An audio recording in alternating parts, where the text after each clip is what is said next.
حضرت مولا علی غلام کو لے کر گئے کپڑے کی دکان پر، 2 جوڑے خریدے، ایک کم قیمت کا ایک زیادہ قیمت کا، 2 جوڑے خریدے۔ جب واپس لوٹے تو غلام سے کہنے لگے تو اپنا لے لے۔ غلام کو پتا تھا کہ اس زمانے میں ہوتا کیا تھا، اس نے کم قیمت کا جوڑا اٹھایا۔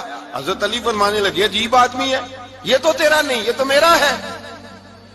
اس نے کہا حضور کس طرح سے؟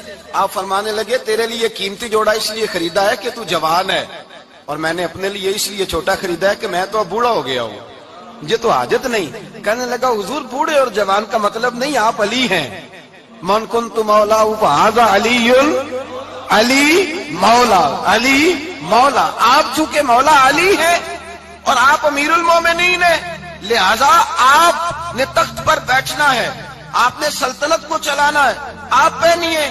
تو حضرت علی فرمانے لگے تو میرا غلام بنا ہے نا، تو نے ابھی میرے نبی کا دیدار نہیں نہ کیا، تو بعد میں آیا ہے نا، اگر تو اس دور میں ہوتا تو جان جاتا کہ یہ عمل میرا ہے، پر اس کے پیچھے جو نصیحت کے پھول ہیں وہ مصطفیٰ کے عطا فرمائے ہوئے۔